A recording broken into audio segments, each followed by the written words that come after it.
Hello बच्चों, कैसे हैं आप सब। उम्मीद करते हैं आप लोग बहुत अच्छे से पढ़ाई कर रहे हैं। बच्चों, हम लोग मूविंग चार्जेस एंड मैग्नेटिज्म जो पढ़ रहे थे उस चैप्टर का ये आखिरी टॉपिक हम लोग करने जा रहे हैं और ये जो टॉपिक है इसको हम लोग 2 दिन में कवर करेंगे।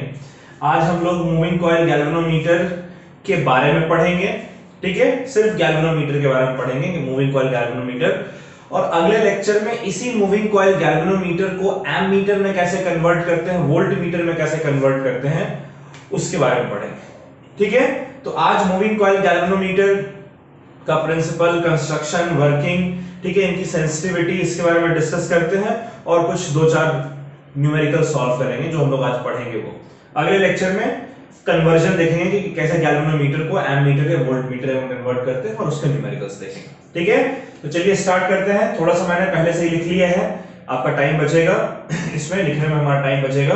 तो मूविंग कॉइल गैल्वेनोमीटर क्या है बच्चों, देखिए, एक आपने पढ़ा है क्लास 10th में, आपने पढ़ा हो कि एक डिवाइस जो कि करंट को मेजर करने के लिए सर्किट में लगाया जाता है उसको एमीटर कहते हैं, और एक डिवाइस जिसको कि सर्किट में वोल्टेज मेजर करने के लिए लगाया जाता है उसको वोल्ट मीटर कहते हैं। राइट, तो वो एमीटर और वोल्ट मीटर जो है उसको हम इस गैल्वेनोमीटर के थ्रू बनाते हैं, मूविंग कॉइल गैल्वेनोमीटर, शॉर्टकट में इसको एमसीजी कहते हैं।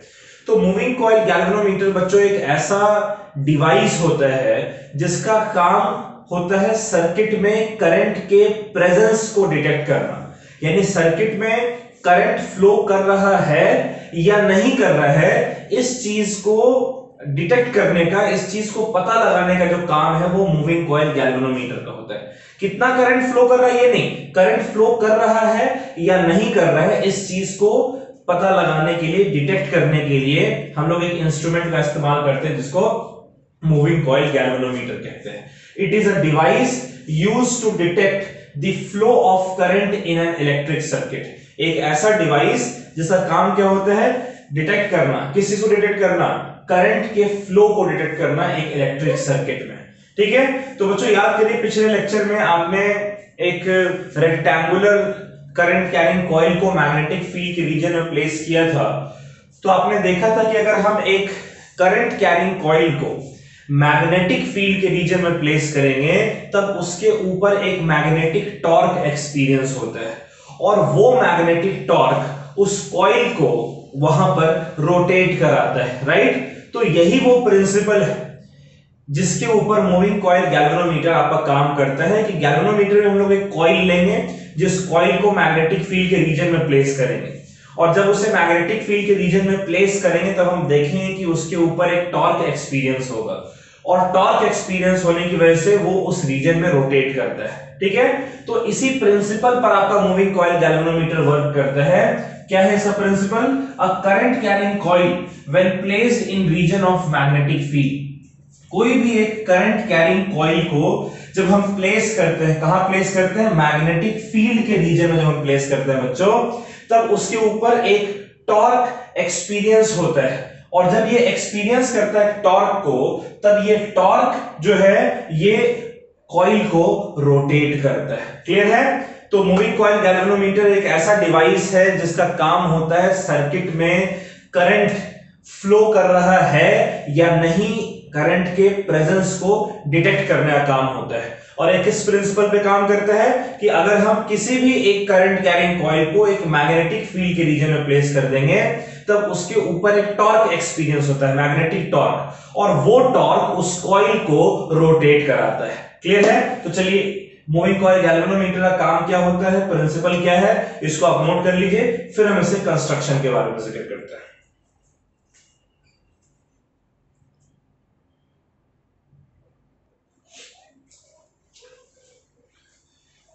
चलिए बच्चों, हम लोग मूविंग कॉइल गैल्वेनोमीटर के कंस्ट्रक्शन की बात करते हैं। प्रिंसिपल की बात हो गई, अब कंस्ट्रक्शन की बात करते हैं।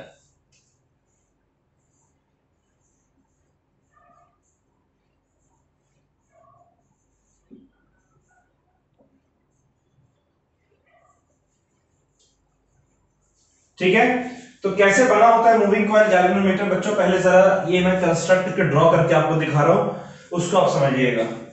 जो मूविंग कॉइल गैल्वेनोमीटर है बच्चों,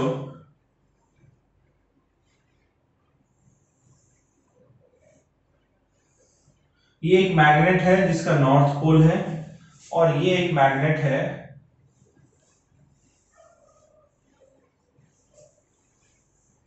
ये इसका साउथ पोल। ठीक है, एक हमने मैग्नेट लिया बच्चों, उस मैग्नेट का नॉर्थ पोल इधर फेस कर रहा है, एक हमने मैग्नेट लिया जिसका साउथ पोल इधर फेस कर रहा है। ठीक है, और इस मैग्नेट को ना हमने इस तरीके से कट कर रखा है, इसको हम लोग कॉनकेव फेस ऑफ मैग्नेट कहते हैं। क्या कहते हैं बच्चों? इसको हम लोग कॉनकेव फेस ऑफ मैग्नेट, यानी मैग्नेट का हम लोग कॉनकेव स्ट्रक्चर हमने बना रखा है। क्यों बनाया है इसको जरा समझिएगा। तो इस तरीके से एक pair of pole piece of magnet लेते हैं, एक का नॉर्थ पोल दूसरे का साउथ पोल एक दूसरे की तरफ फेस करते हैं, दोनों अपनी जगह पर फिक्स होते हैं। उसके बाद हम एक सिलेंड्रिकल सॉफ्ट आयरन कोर लेते हैं, और उस जैसे ये सिलेंडर है तो एक सिलेंड्रिकल सॉफ्ट आयरन कोर लेते हैं और उसको इसके परपेंडिकुलर, मतलब इस तरीके से बोर्ड के परपेंडिकुलर रख देते हैं। ठीक है, तो अगर आप ऐसे रखोगे उस सिलेंड्रिकल सॉफ्ट आयरन कोर को, और अगर आगे से देखोगे तो आपको सिर्फ इसका जो फ्रंट वाला पोर्शन है वो नजर आएगा, राइट। तो मैं सिर्फ वही पोर्शन यहां पर ड्रॉ कर रहा हूं, वो फ्रंट वाला पोर्शन कुछ इस तरीके से नजर आएगा।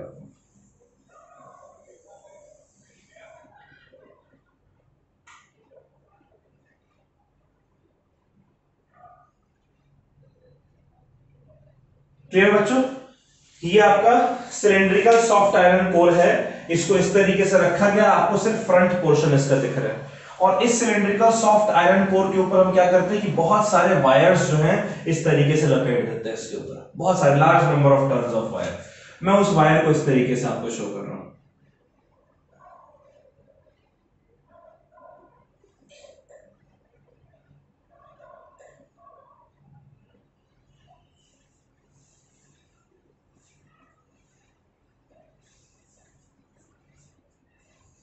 ठीक है बच्चों, इस तरीके से करते करते ये दूसरे एंड तक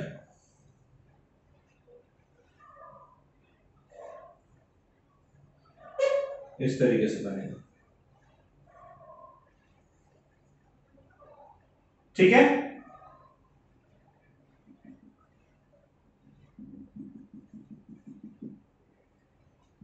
और ये इधर से मैंने आगे समझ रहे हैं इस बात को। तो हमारे पास एक pair of pole piece of magnet है, एक का नॉर्थ पोल दूसरे का साउथ पोल एक दूसरे की तरफ फेस कर रहा है, और ये दोनों अपनी जगह पर फिक्स्ड है मैग्नेट्स, और इस बीच के रीजन में हमने एक सिलेंड्रिकल सॉफ्ट आयरन कोर को इंसर्ट किया है कुछ इस तरीके से कि सिलेंड्रिकल सॉफ्ट आयरन कोर के ऊपर large number of turns of copper wire जो है वो लपेटे हैं। ठीक है, अच्छा बच्चों, अब जैसे सोलेनॉइड में हम लोग कॉपर वायर को लपेटते थे ना एक दूसरे के बहुत नजदीक ताकि हर एक टर्न एक सर्कुलर लूप की तरह नजर आए, उसी तरीके से इसके ऊपर भी हमने लपेट रखा है ताकि हर एक टर्न जो हमें वो सर्कुलर लूप की तरह नजर आए। क्लियर है? अब यहां पर सेंटर पर क्या होता है, एक स्प्रिंग हमारा कनेक्टेड होता है, यहां पर एक स्प्रिंग होता है इस तरीके से कनेक्टेड, और जो ये स्प्रिंग है इस स्प्रिंग से होता है कनेक्टेड एक पॉइंटर। क्या होता है? एक पॉइंटर। और पॉइंटर कहां पर किधर पॉइंट करता है? पॉइंटर जो है पॉइंट करता है एक रीजन में जहां पर कि एक स्केल प्रेजेंट होता है, मेजरिंग स्केल।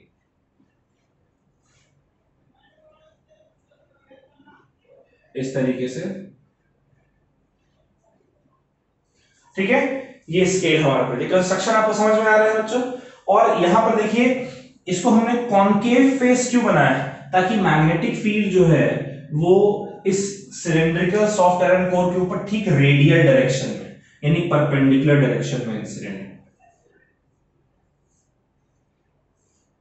बात समझ पा रहे हैं बच्चों आप लोग?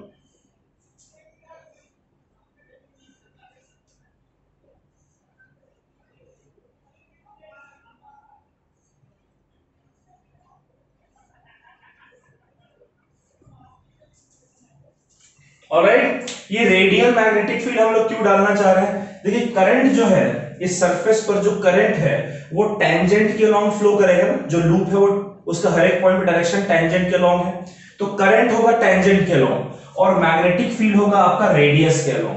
तो टेंजेंट और रेडियस के बीच का एंगल होता है 90 डिग्री। ठीक है, तो यहां पर थीटा जो हमारा बनेगा करंट और मैग्नेटिक फील्ड के बीच का एंगल वो 90 बनेगा, और साइन 90 जो हमारा है वो क्या होता है बच्चों 1। ठीक है, तो इसीलिए हम लोग कंस्ट्रक्शन में क्या था, कंस्ट्रक्शन में हमारे पास एक pair of pole piece of magnet है जिसका नॉर्थ पोल और साउथ पोल कॉनकेव फेस के साथ एक दूसरे की तरफ फेस कर रहे हैं और ये दोनों अपनी जगह पर फिक्स्ड है। इस बीच के रीजन में हम एक cylindrical soft iron core use करें जिसके ऊपर large number of turns of copper wire, इस तरीके से कि हर एक टर्न जो है एक सर्कुलर लूप की तरह बिहेव कर रहा है। और इस पूरे कॉपर वायर को जो सॉफ्ट आयरन कोर के ऊपर है उसको हमने रेडियल मैग्नेटिक फील्ड के रीजन में प्लेस कर रखा है। अब जो कॉपर वायर के दोनों एंड्स हैं उसको बैटरी से कनेक्ट करके या पावर सप्लाई से कनेक्ट करके हम लोग कुछ करंट इससे पास करेंगे। जब इसके थ्रू करंट पास करेगा तो क्या होगा बच्चों, ये करंट कैरिंग कॉइल बन जाएगा। इस करंट कैरिंग कॉइल के ऊपर एक मैग्नेटिक फोर्स एक्सपीरियंस हो। कैसे, वो हम लोग वर्किंग में देखेंगे। ठीक है, मैं कंस्ट्रक्शन आपके लिए लिख दे रहा हूं, उसको आप लोग नोट कर लीजिएगा।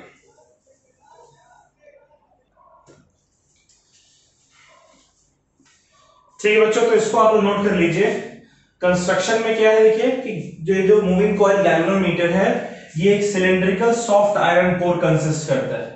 ठीक है, जो कि एक radial magnetic field, magnetic field जो है रेडियल डायरेक्शन में प्रेजेंट है, जो कि एक रेडियल मैग्नेटिक फील्ड में प्रेजेंट होता है। ठीक है, किसकी वजह से, एक पेयर ऑफ मैग्नेट जिनका कॉन्वेक्स फेस है। तो एक पेयर ऑफ मैग्नेट है जिनका कॉन्वेक्स फेस है, इनका मैग्नेटिक फील्ड जो है रेडियल डायरेक्शन में है और ये सिलिंड्रिकल सॉफ्ट आयरन कोर जिसके ऊपर वायर लपेटा हो वो उस रेडियल मैग्नेटिक फील्ड के रीजन में प्रेजेंट है। ठीक है, तो कॉइल जो है इसके पास एक फिक्स्ड स्प्रिंग है, कॉइल के पास एक फिक्स्ड स्प्रिंग होता है जिसके थ्रू एक पॉइंटर हमारा कनेक्टेड होता है और ये पॉइंटर जो है वो स्केल के ऊपर आपको डिफ्लेक्शन बताता है।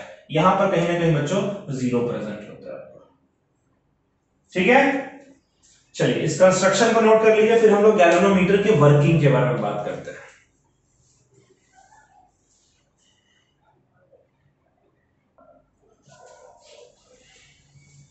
तो बच्चों हमने गैल्वेनोमीटर का काम क्या है, उसका प्रिंसिपल क्या है, किस प्रिंसिपल पे वर्क करता है, कंस्ट्रक्शन क्या है, इन चीजों को हमने देख लिया। अब हम लोग जरा गैल्वेनोमीटर के वर्किंग की बात करते हैं, कैसे ये वर्क करता है। ठीक है, तो वर्किंग का तरीका देखिए बच्चों क्या है। वर्किंग का तरीका कंस्ट्रक्शन से ही शुरू होता है। किस तरीके से हमने गैल्वेनोमीटर को कंस्ट्रक्ट किया है उसी के ऊपर डिपेंड करता है कि इसका वर्किंग कैसा होगा। तो देखिए गैल्वेनोमीटर जो है बच्चों, इसमें बहुत सारे टर्न्स ऑफ कॉइल, मतलब कॉइल के टर्न्स है, राइट, वायर के टर्न्स है। अब ये जो वायर है, इस वायर में करंट फ्लो करेगा ना, अगर हम इसको एक सर्किट से पावर सप्लाई से लगा देते हैं तो इसमें करंट फ्लो करना चाहिए। तो करंट जो है वो इसमें फ्लो करेगा इस तरीके से, राइट बच्चों, इस तरीके से इसके थ्रू करंट फ्लो करेगा। अब जब करंट फ्लो कर रहा है बच्चों, समझने वाली बात है कि जब करंट फ्लो कर रहा है इसमें, तो ये कैसा वायर हो गया, एक करंट कैरिंग वायर हो गया, करंट कैरिंग कंडक्टर हो गया। और ये जो करंट कैरिंग कंडक्टर है ये कहां पर रखा हुआ है, ये एक रेडियल मैग्नेटिक फील्ड के रीजन में रखा हुआ है।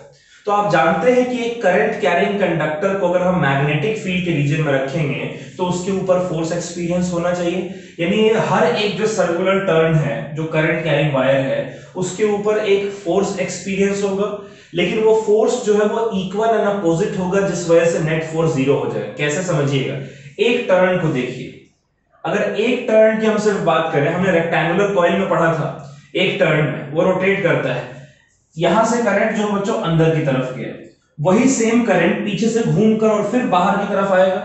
तो अगर इस डायरेक्शन में अंदर की तरफ करंट जा रहा है, इस डायरेक्शन में बाहर की तरफ करंट आ रहा है, राइट, ऐसे ही हो रहा है। करंट यहां से गया, ये अंदर की तरफ करंट गया यहां से, फिर पीछे से करंट फ्लो करके आया और फिर बाहर की तरफ करंट आ रहा है। तो एक साइड से देखिएगा तो करंट अंदर की तरफ जा रहा है, एक साइड से देखिएगा तो करंट बाहर की तरफ आ रहा है। इसका मतलब क्या हुआ कि अंदर की तरफ जो करंट फ्लो कर रहा है उस पर जिस डायरेक्शन में फोर्स लग रहा होगा, बाहर की तरफ जो करंट आ रहा है उस पर उसके ठीक अपोजिट डायरेक्शन में फोर्स लग रहा होगा। राइट बच्चों, ये करंट कैरिंग कंडक्टर है, जो कॉइल है, हर एक टर्न जो सर्कुलर लूप है, करंट कैरिंग कंडक्टर है, ये रेडियल मैग्नेटिक फील्ड के रीजन में रखा हुआ है, तो इसके ऊपर एक मैग्नेटिक फोर्स एक्सपीरियंस होगा। अब चूंकि सिर्फ एक टर्न की बात करें तो वो इस साइड से कॉइल के अंदर जा रहा है, मतलब अंदर की तरफ जा रहा है, इस साइड से बाहर की तरफ आएगा, राइट। यानी एक साइड से आप देखिए तो अंदर की तरफ जा रहा है, एक साइड से बाहर की तरफ आ रहा है। तो एक साइड पर जिस डायरेक्शन में फोर्स लगेगा दूसरे साइड पे उसके अपोजिट डायरेक्शन में फोर्स लगना चाहिए। ये फोर्स इक्वल एंड अपोजिट होगा जिस वजह से नेट फोर्स 0 हो जाएगा, लेकिन इसके ऊपर एक टॉर्क एक्सपीरियंस होगा, राइट। इसके ऊपर क्या होगा बच्चों, एक टॉर्क एक्सपीरियंस होगा और वो टॉर्क जो है वो इस कॉइल को रोटेट कराएगा। क्लियर है बात, यहां तक बात आप समझ रहे हैं? तो इसको मैं लिख देता हूं पहले। ठीक है बच्चों, तो एक करंट कैरिंग कॉइल है, इसको जब हम मैग्नेटिक फील्ड के रीजन में, रेडियल मैग्नेटिक फील्ड के रीजन में रखते हैं तो हम देखते हैं कि इस पर फोर्स इक्वल एंड अपोजिट है, इस वजह से नेट फोर्स 0 है, लेकिन इसके ऊपर एक टॉर्क एक्सपीरियंस हो रहा है। नेट फोर्स 0 क्यों है? एक करंट अंदर, एक साइड से करंट अंदर की तरफ जा रहा है, एक साइड से करंट बाहर की तरफ आ रहा है। करंट का डायरेक्शन जो है वो एक ही कॉइल में एक बार अंदर की तरफ है और बाहर की तरफ भी, यानी दो डायरेक्शन में करंट है, तो दो डायरेक्शन में फोर्स लगेगा, equal and opposite, net force 0, लेकिन कुछ टॉर्क प्रोड्यूस होगा। कितना टॉर्क प्रोड्यूस होगा? तो पिछले लेक्चर में हमने देखा था कि जो टॉर्क प्रोड्यूस होता है टाउ, जब हम एक कॉइल को मैग्नेटिक फील्ड के रीजन में रखते हैं, अगर n नंबर ऑफ टर्न्स हैं, I करंट फ्लो कर रहा है, इसका एरिया A है और ये B मैग्नेटिक फील्ड के रीजन में रखा हुआ है, तो NIAP इनटू sin थीटा। इतना ही टॉर्क हमारा निकल कर आया था बच्चों करंट कैरिंग कंडक्टर को जब मैग्नेटिक फील्ड के रीजन में रखते हैं तो। लेकिन यहां पर थीटा जो है वो 90 डिग्री के बराबर है। यहां पर थीटा कितना है बच्चों? 90 डिग्री के बराबर। क्यों भैया 90 डिग्री के बराबर क्यों है? मैग्नेटिक फील्ड जो वो रेडियस के अलोंग है, राइट। मैग्नेटिक फील्ड जो वो रेडियस के अलोंग है और करंट टेंजेंट के अलोंग फ्लो कर रहा है क्योंकि उसके ऊपर लपेटा हुआ है, तो रेडियस और टेंजेंट बीच में एंगल कितना होगा? 90 डिग्री। तो जब थीटा 90 डिग्री होगा तो टॉर्क कितना हो जाएगा बच्चों? sin 91 होता है, तो हो जाएगा इक्वल्स टू NIAP। अब समझिएगा इस टॉर्क की वजह से क्या होगा? इस टॉर्क की वजह से कॉइल जो है ये आपका इस तरीके से, कॉइल जो आपका इस तरीके से रोटेट करेगा, राइट। ये कॉइल जो ऐसे रोटेट करेगा मैग्नेटिक फील्ड के रीजन में। अब जब ये कॉइल रोटेट करेगा बच्चों तो स्प्रिंग जो यहां पर लगा हुआ है, ये स्प्रिंग भी तो खींचेगा ना आपका, और हम लोग सब जानते हैं कि अगर स्प्रिंग आपका मुड़ता है, खींचता है, तो स्प्रिंग जो है वो अपोजिट डायरेक्शन में एक फोर्स लगाता है।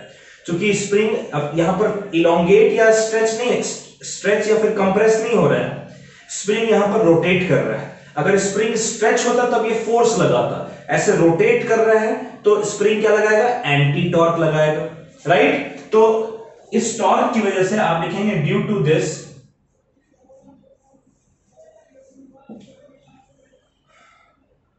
Core will rotate. क्या होगा बच्चों? इसकी वजह से कोर जो है वो रोटेट करेगा and hence spring will exert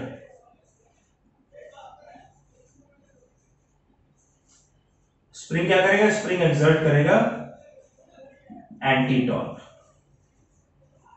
आपको बात समझ में आ रही है? इसकी वजह से क्या होगा? जो कोर है आपका ये रोटेट करेगा, कोर के रोटेट होने की वजह से स्प्रिंग भी आपका खींचेगा, रोटेट करेगा। स्प्रिंग जब खींचेगा तो ये पॉइंटर जो है वो आपका डिफ्लेक्ट होगा और तब स्प्रिंग एक एंटी टॉर्क लगाएगा। कितना एंटी टॉर्क लगाएगा बच्चों? Tau anti. ये एंटी टॉर्क लगाएगा K इंटू थीटा, जहां थीटा क्या है? डिफ्लेक्शन। कितने एंगल से कोर आपका मुड़ जा रहा है, जितना ज्यादा मुड़ेगा स्प्रिंग भी उतना ही मुड़ेगा, तो स्प्रिंग जितना ज्यादा मुड़ेगा उतना ही एंटी टॉर्क लगाएगा, राइट। तो जो स्प्रिंग का एंटी टॉर्क है वो थीटा के डायरेक्टली प्रोपोर्शनल, और प्रोपोर्शनैलिटी को हटाने के लिए हम एक कांस्टेंट लगाते हैं, वो हमारा K है।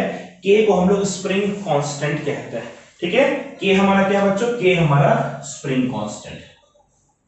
ये डिपेंड करता है कि कौन कैसा है स्प्रिंग, अगर स्प्रिंग हार्ड है कि सॉफ्ट है उसके ऊपर डिपेंड करता है कितना टॉर्क लगेगा। अच्छा देखिए, इस डायरेक्शन में टॉर्क और इस डायरेक्शन में एंटी टॉर्क, तो कभी ना कभी इक्विलिब्रियम आना चाहिए ना बच्चों। तो एट इक्विलिब्रियम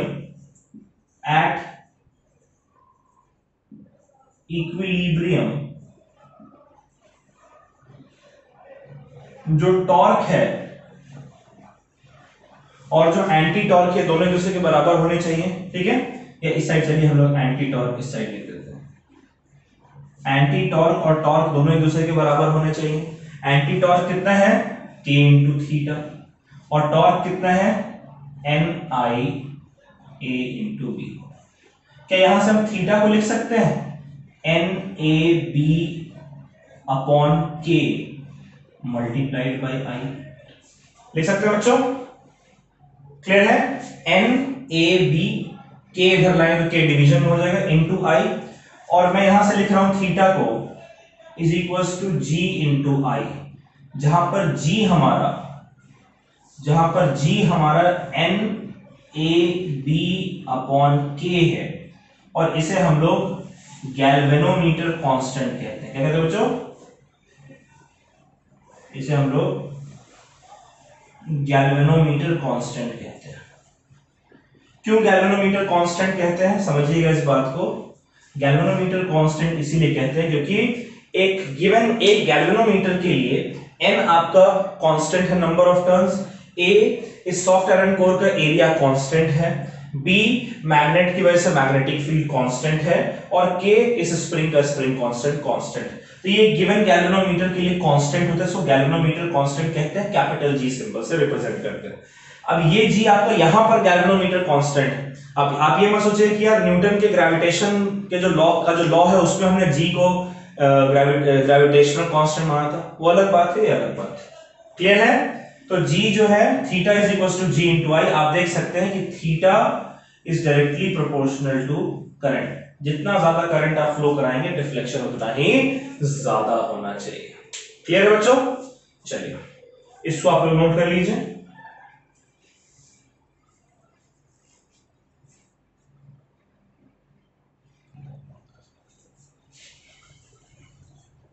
तो बच्चों आज का आखिरी थ्योरेटिकल टॉपिक है सेंसिटिविटी ऑफ गैल्वेनोमीटर। ठीक है, इसको अगर समझते हैं, लेकिन उससे पहले एक चीज देखिए, हमने अभी देखा कि theta is equals to G into I होता है, राइट? ये है ना, और जी हमारा क्या हो जाएगा बच्चों, यहां से जी हमारा हो जाएगा equals to theta upon I, होगा ये जी। ठीक है, और ये किसके बराबर होता है? ये हमारा जी किसके बराबर? जी हमारा है N A B upon, right? G जो है वो थीटा अपॉन आई है, जो कि एन ए बी अपॉन के बराबर है। क्लियर है बच्चों, यहां तक आपको बात? ओके, अब समझिएगा जरा, जी की जो यूनिट है वो क्या होगी? What will be the unit of G? Unit of G हमारा थीटा जो है, इसको हम चलिए मान लीजिए रेडियन में मेजर करते हैं, तो ये हो जाएगा रेडियन पर एम्पियर। ठीक है, या थीटा को अगर डिग्री में मेजर करेंगे तो डिग्री पर एम्पियर। क्लियर है बच्चों? ठीक है, इस बात को भी आप लोग नोट कर लीजिएगा अलग से, पहले इसको नोट करिएगा, उसके बाद फिर हेडिंग दीजिएगा sensitivity of galvanometer. Sensitivity of galvanometer में दो तरीके से सेंसिटिविटी हम लोग देखते हैं। पहला हमारा है करंट सेंसिटिविटी। पहला क्या बच्चों हमारा? Current sensitivity.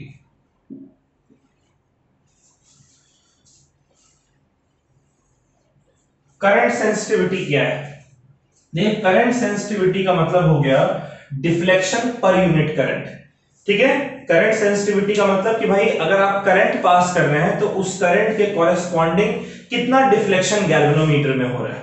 अगर आप मान लीजिए आपने 1 एम्पियर करंट पास किया, अगर कम डिफ्लेक्शन है यानी उस गैल्वेनोमीटर की करंट सेंसिटिविटी कम है, करंट के लिए वो कम सेंसिटिव है, और अगर ज्यादा डिफ्लेक्शन है यानी कि उस करंट के लिए वो ज्यादा सेंसिटिव है। तो करंट सेंसिटिविटी को हम लोग कहते हैं डिफ्लेक्शन। किसका deflection? Deflection of pointer. Pointer का डिफ्लेक्शन हो रहा है बच्चों, deflection of pointer per unit या फिर अपॉन करंट। ठीक है, तो करंट सेंसिटिविटी ये हमारा हो गया equals to deflection of pointer, ये हमारा हो गया थीटा। पॉइंटर के डिफ्लेक्शन को कितने किस सिंबल से रिप्रेजेंट करते हैं? थीटा। और करंट क्या हो गया? नीचे आई, थीटा अपॉन आई। अब देखिए थीटा अपॉन आई जो है बच्चों वो हमारा जी के बराबर होता है, यानी कि ये हमारा एन ए बी अपॉन के बराबर है, राइट? थीटा अपॉन आई यानी करंट सेंसिटिविटी ये हमारा एन ए बी अपॉन के बराबर है। आप ये बात समझ पा रहे हैं? ठीक है। अब ये करंट सेंसिटिविटी किस किस चीज के ऊपर डिपेंड कर रहा है? करंट सेंसिटिविटी जो हमारा है वो टोटल नंबर ऑफ टर्न के ऊपर डिपेंड करता है। वो डिपेंड करता है कि कॉइल का एरिया कितना है, वो डिपेंड करता है कि कॉइल कितने मैग्नेटिक फील्ड के रीजन में रखा हुआ है, और ये डिपेंड करता है स्प्रिंग का कांस्टेंट क्या है। क्लियर है? अगर आप नंबर ऑफ टर्न को इंक्रीज करेंगे तो करंट सेंसिटिविटी इंक्रीज हो जाएगा, एरिया को इंक्रीज करेंगे तो करंट सेंसिटिविटी इंक्रीज हो जाएगा, मैग्नेटिक फील्ड को इंक्रीज करेंगे करंट सेंसिटिविटी इंक्रीज होनी चाहिए, और अगर आप के की वैल्यू को डिक्रीज करेंगे तो करंट सेंसिटिविटी आपकी इंक्रीज हो जानी चाहिए। राइट? तो अब समझिए कि अगर यहां पर तो n नंबर ऑफ टर्न्स है, अगर मान लीजिए कि हम नंबर ऑफ टर्न्स को डबल कर देते हैं, ठीक है, बाकी चीजें तो बच्चों देखिए एक गैल्वेनोमीटर बन गया है तो उसका एरिया कांस्टेंट होगा, मैग्नेटिक फील्ड कांस्टेंट, के कांस्टेंट। नंबर ऑफ टर्न जो हम लपेट रहे हैं उसको तो चेंज कर सकते हैं ना, गैल्वेनोमीटर को एक कॉइल को निकालकर नंबर ऑफ टर्न्स चेंज कर देते हैं।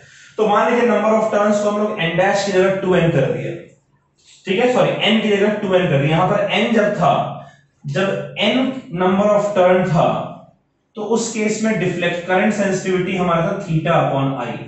अब जब n डैश हो गया है तब करंट सेंसिटिविटी क्या हो गई हम देखना चाहते हैं। देखिए n डैश की जगह अगर 2n आप लिखेंगे तो मैं कह रहा हूं कि करंट सेंसिटिविटी इसका है थीटा अपॉन आई डैश, ठीक है, थीटा अपॉन आई डैश। मान लीजिए नया करंट सेंसिटिविटी आपका इतना है, ये किसके बराबर हो जाएगा? ये हो जाएगा 2 इंटू एन, एरिया तो कांस्टेंट है, मैग्नेटिक फील्ड भी कांस्टेंट है, के भी कांस्टेंट, राइट? यानी कि ये कितना हो गया 2 into N A B upon K हमारा है थीटा अपॉन आई। यानी कि जब आप नंबर ऑफ टर्न्स को डबल कर देते हैं, ठीक है, नंबर ऑफ टर्न्स को जब आप डबल कर देते हैं, एन डैश कितना है 2n के बराबर है, तो उस केस में जो करंट सेंसिटिविटी है वो आपका डबल हो जाता है। बात समझ पा रहे हैं आप बच्चों? जब आप नंबर ऑफ टर्न को डबल कर देंगे तो करंट सेंसिटिविटी आपका डबल हो जाए। कैसे? जब n नंबर ऑफ टर्न था तो करंट सेंसिटिविटी हमारा है थीटा अपॉन आई, हमने नंबर ऑफ टर्न को n की जगह 2n कर दिया तो नया करंट सेंसिटिविटी कितना होगा 2 into N A B upon K, यानी कि 2 इंटू थीटा अपॉन आई, तो करंट सेंसिटिविटी हमारा डबल हो गया।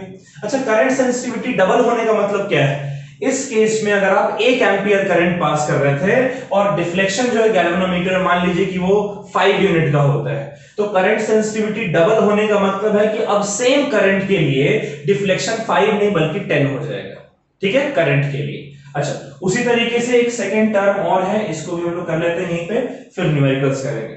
Voltage sensitivity.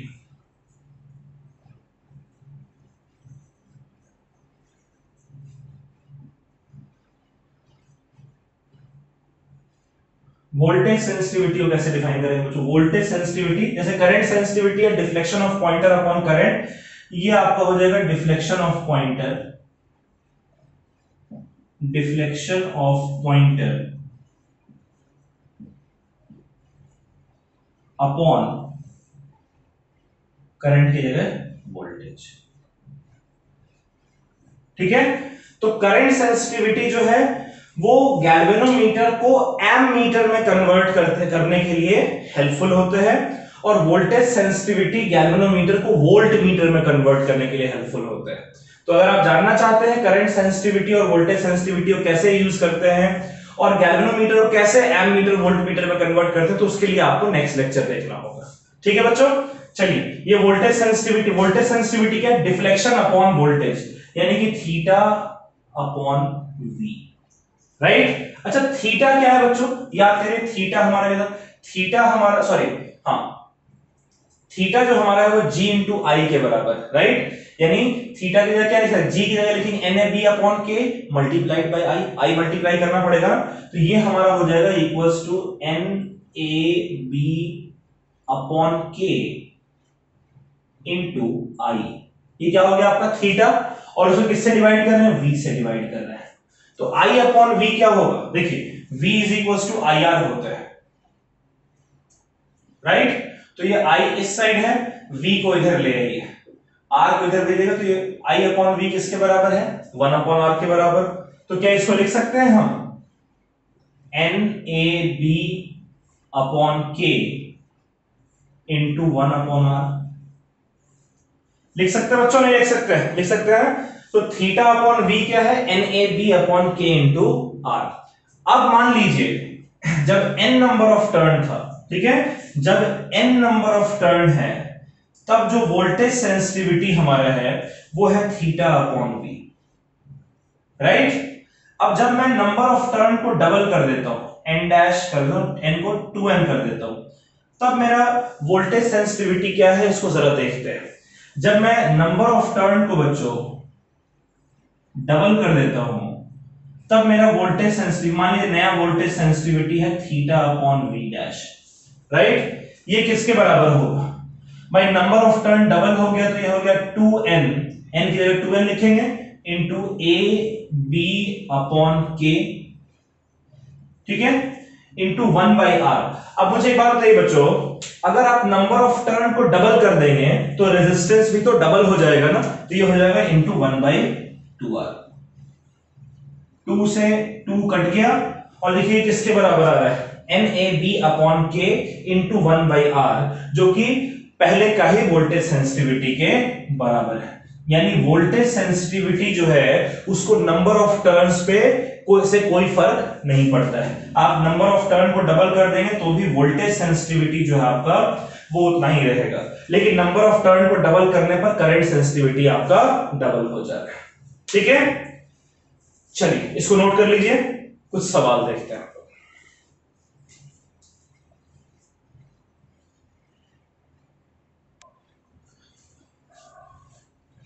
चलिए बच्चों, ये पहला सवाल है। क्वेश्चन कह रहा है a rectangular coil of length 5 centimetre and breadth 2 centimetre, ठीक है। तो आपको क्या क्या गिवन है साथ में लिखते चलते हैं। कह रहे हैं कि एक रेक्टेंगुलर कॉइल है जिसका लेंथ 5 सेंटीमीटर है, ब्रेड्थ 2 सेंटीमीटर। तो बच्चों रेक्टेंगुलर कॉइल का एरिया क्या होगा? लेंथ इंटू ब्रेड्थ, यानी एक तरीके से आप समझिए आपको एरिया गिवन है। एरिया कितना होगा? 5 सेंटीमीटर इंटू 2 सेंटीमीटर। 5 सेंटीमीटर का मतलब 5 into 10 raise to the power -2 into breadth 2 into 10 raise to the power -2। ये हो गया 5 2 10 into 10 raise to the power -4 metre square. इतना एरिया होगा बच्चों, ठीक है। एक रेक्टेंगुलर कॉइल जिसका लेंथ 5 सेंटीमीटर, ब्रेड्थ 2 सेंटीमीटर, तो लेंथ इंटू ब्रेड्थ किया हमने, एरिया निकाल लिया, सेंटीमीटर को मीटर में हमने कन्वर्ट कर दिया, ठीक है। इतना एरिया है। कह रहा है is suspended freely in magnetic field. तो एरिया आपको दिया हुआ है, मैग्नेटिक फील्ड आपको दिया हुआ है 2.5 into 10 raise to the power -2 tesla, ठीक है। तो ओरिजिनल कांस्टेंट यानी कि स्प्रिंग का कांस्टेंट के आपको दिया हुआ है 1.5 into 10 raise to the power -8 newton metre पर रेडियन, ठीक है। ओके, कह रहा था coil deflects through an angle of 0.2 radian. Theta आपको दिया हुआ बच्चों 0.2 रेडियन के बराबर, ठीक है। और कह रहा है ये कब होता है? जब एक करंट 2 माइक्रो एम्पियर का, यानी करंट कितना है 2 into 10 raise to the power -6 ampere, ठीक है, फ्लो कर रहा है। आपको फाइंड करना है number of turns of coil. क्या फाइंड करना बच्चों? You have to find capital M,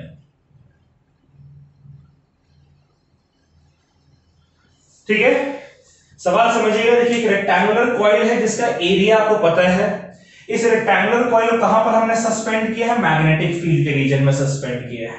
और रेक्टेंगुलर कॉइल के साथ जो स्प्रिंग लगा हुआ है एंटी टॉर्क लगाने के लिए, उसका टॉरिजनल कांस्टेंट आपको दिया है। कह रहा है कॉइल डिफ्लेक्ट्स बाय इतना एंगल इन व्हेन इतना करंट इज पास। जाहिर सी बात है ये रेक्टेंगुलर कॉइल मैग्नेटिक फील्ड में प्लेस्ड है और उसको करंट पास कर रहे हैं, तो फोर्स एक्सपीरियंस होगा, टॉर्क लगेगा, इतने एंगल से डिफ्लेक्ट कर रहा है। आपसे नंबर ऑफ टर्न फाइंड करने को बोला है। तो बच्चों एक फॉर्मूला आप लोग याद होगा, फॉर्मूला मैंने यहां लिख भी रखा है। ये फॉर्मूला है theta is equals to NAB upon K, right. और हमें क्या फाइंड करना है? n फाइंड करना है। तो क्या बच्चों हम यहां से लिख सकते हैं n is equals to theta into K upon A into B, है ना। नंबर ऑफ टर्न फाइंड करने के लिए फॉर्मूला यूज कर सकते हैं। तो नंबर ऑफ टर्न हमारा जो है वो क्या आ जाएगा? Theta into K। थीटा हमारा क्या है? 0.2 इंटू K हमारा क्या है? 1.5 into 10 raised to the power -8 divided by a into b। a area है, 10 into 10 raised to the power -4, ठीक है, into b मैग्नेटिक फील्ड है जो कि आपको गिवन है 2.5 into 10 raised to the power -2। Right बच्चों, चलिए ये डेसिमल हटेगा और ये डेसिमल हट जाएगा, ठीक है, तो ये आपका आ जाएगा ये 3 टाइम्स जाएगा, ये 5 टाइम्स जाएगा। क्लियर है बच्चों? ठीक है, अब देखिए n हमारा कितना हो जाएगा, 0.6 अपॉन 5, ठीक है, ऊपर 10 है -8 है, देखिए -2 और -4 होते हैं -6 और ये इससे कटेगा तो हो जाएगा 10 रेज़ टू द पावर -2, तो हो गया into 10 raise to the power -2 और एक 10 है बच्चों नीचे, ऊपर आएगा तो ये भी -1 हो जाएगा, 10 यानी 10 रेज़ टू द पावर -3। ये कितना हो गया, ये हमारा हो गया 0.12 into 10 raise to the power -3। इतने नंबर ऑफ टर्न्स जो हैं, ठीक है, इसके टोटल जो हमारे बच्चों वो होने चाहिए। ऑलराइट,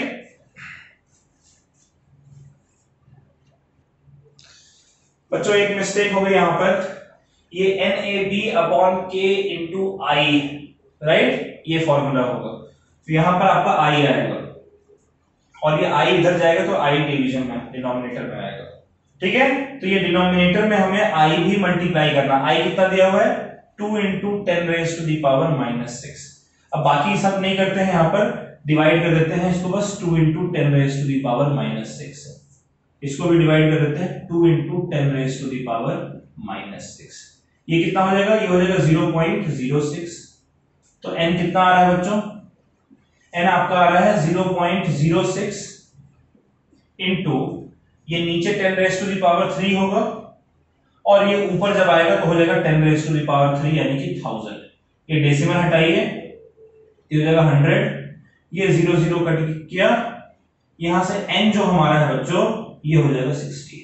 नंबर ऑफ टर्न्स कितने हैं, 60। ये करंट I हम लोग लिखना भूल गए थे, इसकी वजह से गलती हो गई, लेकिन गलती ये समझ में आ रही थी कि भाई नंबर ऑफ टर्न जो है वो 10⁻³ ऐसा तो हो नहीं सकता है। क्लियर है बच्चों? अब क्लियर है आपको, नंबर ऑफ टर्न, ये थीटा में एक फॉर्मूला I भी आएगा, इस साइड I आपका डिनोमिनेटर में आ जाएगा, नोट कर लीजिए इसको।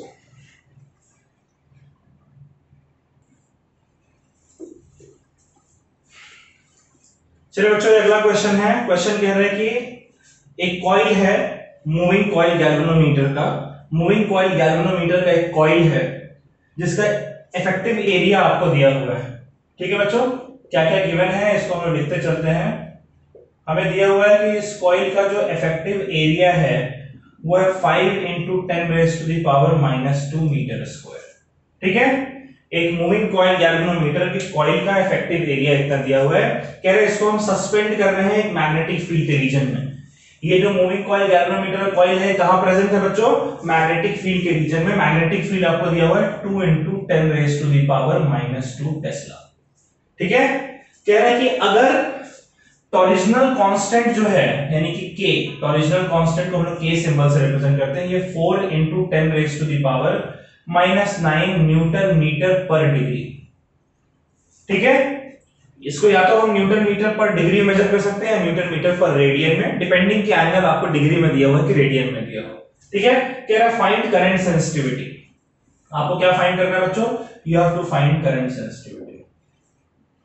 Find current sensitivity. Current sensitivity क्या होता है, डिफ्लेक्शन पर यूनिट करंट, यानी कि थीटा अपॉन आई।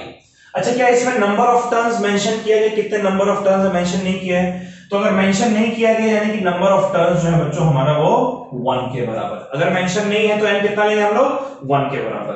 अच्छा, थीटा अपॉन आई का फॉर्मूला क्या होता है? थीटा अपॉन आई का फॉर्मूला देखिए, थीटा आपका है NAB अपॉन K इंटू आई। अगर मैं आई यहां न्यूमरेटर में इसको इधर ले आऊं, डिनोमिनेटर में थीटा अपॉन आई, तो बचेगा क्या, NAB अपॉन K। तो इसीलिए थीटा अपॉन आई जो होता है बच्चों वो होता है equals to NAB divided by K, right. चलिए तो हम लोग करंट सेंसिटिविटी निकाल लेते हैं। Current sensitivity theta upon I क्या हो जाएगा, N n की जगह लिखेंगे 1 इंटू एरिया, एरिया है 5 into 10 raise to the power -2, ठीक है बच्चों, इंटू मैग्नेटिक फील्ड B, ये आपका है 2 into 10 raise to the power -2 divided by K, और K हमारा है 4 into 10 raise to the power -9, ठीक है। तो ये आपका हो जाएगा 2, 1 इंटू 5 5 अपॉन 2 हो गया 2.5, ठीक है, into 10 raise to the power -4, right बच्चों, और -9 जब ऊपर जाएगा तो हो जाएगा 10 रेज टू दी पावर 9, ठीक है। तो ये हमारा हो जाएगा equals to 2.5 into 10 raise to the power 5, ठीक है। करंट सेंसिटिविटी कितना आ रहा है बच्चों हमारा 2.5 into 10 raise to the power 5 degree, ठीक है, थीटा हमारा डिग्री में, तो डिग्री पर एम्पियर, क्लियर बच्चों, ऑलराइट। चलिए इसको आप लोग नोट कर लीजिए, आसान सा सवाल थे। एक सवाल हम लोग और देखते हैं इसके बाद।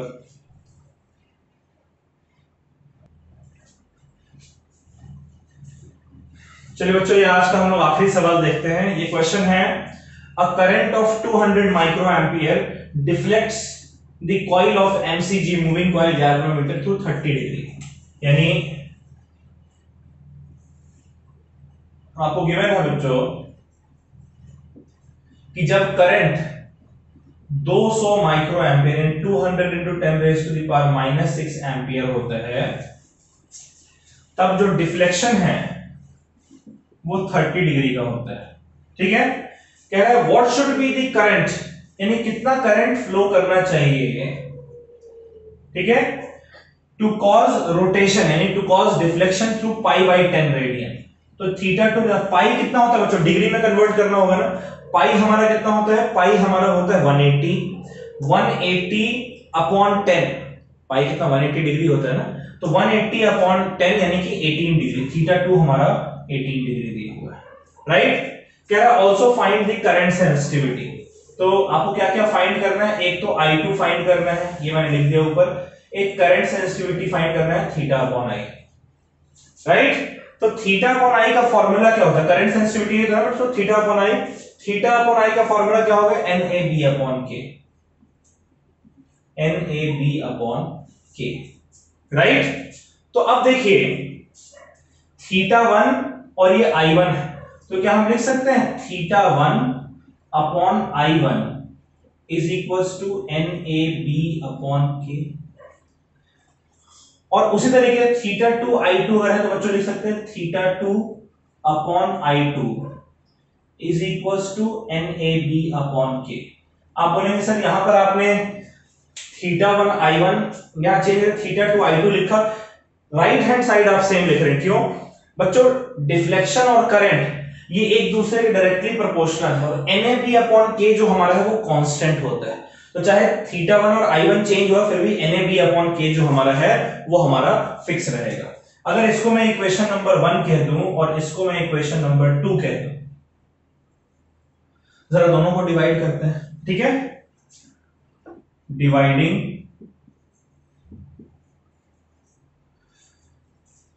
इक्वेशन 1 बाई इक्वेशन 2, तो ये क्या हो जाएगा theta 1 upon I1 divided by theta 2 upon I2, ये होगा बच्चों, और राइट हैंड साइड क्या हो जाएगा NAB upon K divided by NAB upon K, right. तो ये NAB अपॉन K और NAB अपॉन K कट के 1 के बराबर हो जाएगा, होगा। तो यहां से हम क्या लिख सकते हैं, अगर मैं इसको लिखूं तो क्या ये मेरा होगा थीटा 1 न्यूमरेटर में और थीटा 2 डिनोमिनेटर में बच्चों, मल्टीप्लाइड बाय I1 यहां डिनोमिनेटर में है और ये I2 ऊपर जाकर न्यूमरेटर में हो जाएगा, ये 1 के बराबर होना चाहिए। तो यहां से लिख सकते हैं I2 is equals to I1 इधर न्यूमरेटर में आ जाएगा और इधर थीटा 2 आएगा न्यूमरेटर में और थीटा 1 आएगा डिनोमिनेटर में, राइट। तो यहां से I2 की जो वैल्यू है बच्चों ये कितना हो जाएगा I1 की वैल्यू कितनी है 200 into 10 raise to the power -6, ठीक है, इंटू θ2 कितना दिया हुआ है 18 डिवाइडेड बाय θ1 जो कि है 30, ठीक है। 6 से अगर हम कट करेंगे तो हो जाएगा 3 टाइम्स, ये हो जाएगा 5 टाइम्स, और 5 से कट करेंगे तो हो जाएगा 40 टाइम्स। तो 40 इंटू 3 हो गया 120 into 10 raise to the power -6 होगा बच्चों। ये हमारा I2 निकल कर आ गया, क्लियर है। ये हमारा क्या आ रहा है I2 आ रहा है, राइट, ठीक है। अब आपसे क्या पूछ रहा है, ये तो आपने निकाल लिया what should be the current to cause in I2। अब आपसे कह रहे हैं कि आल्सो फाइंड करंट सेंसिटिविटी। तो करंट सेंसिटिविटी जो है वो क्या होगा, वो होगा θ2 अपॉन I2, या तो θ1 अपॉन I1 लिखिए, θ2 अपॉन I2, ठीक है। दोनों ही करंट सेंसिटिविटी हमारा NAB अपॉन K के बराबर है। θ2 की वैल्यू कितनी है 18 डिग्री अपॉन I2 हमारा कितना है 120 into 10 raise to the power -6, right. अब ये हमारा हो जाएगा बच्चों, इसको अब ऐसा करते हैं हम लोग कि 6 से कट करते हैं, तो 6 से कट करने पर ये हो जाएगा 3 और 6 से कट करने पर ये हो जाएगा 20। तो ये हमारा हो गया 3 अपॉन 20 का एक 2 लिखते हैं, 0 मल्टीप्लाई करके ऊपर भेज देंगे 10 रेज टू दी पावर 5 हो जाएगा। कैसे होगा बच्चों, देखिएगा ये 10 to -6 है, ऊपर जाएगा तो हो जाएगा 10 to +6 और नीचे एक 10 है, तो जब डिवाइड होगा तो 1 डिग्री कम हो जाएगा 10 to 5 हो जाएगा, और 3/2 होता है 1.5, तो ये हो गया आपका 1.5 into 10 raise to the power 5। और करंट सेंसिटिविटी का यूनिट क्या होगा डिग्री पर एम्पियर, ठीक है। तो 1.5 into 10 raise to the power 5 degree पर एम्पियर, क्लियर है बच्चों। चलिए इसको आप लोग नोट कर लीजिए। हम लोग आज लेक्चर यहीं पे समाप्त करते हैं। अगला लेक्चर मिस मत करिए, क्योंकि अगले लेक्चर में भी हम लोग इसी मूविंग कॉइल गैल्वेनोमीटर को कंटिन्यू रखेंगे। वहां पर गैल्वेनोमीटर को कैसे एमीटर और गैल्वेनोमीटर को कैसे वोल्ट मीटर में कन्वर्ट करते हैं ये हम लोग सीखेंगे, ठीक है। तो यहां तक थोड़ा पढ़िएगा, थोड़े क्वेश्चंस करिएगा, और फिर अगले लेक्चर में हम लोग आगे कंटिन्यू करके चैप्टर हम लोग समाप्त कर देंगे, ठीक है बच्चों। चलिए bye bye, take care, stay safe, और इसको नोट कर लीजिए, बाय।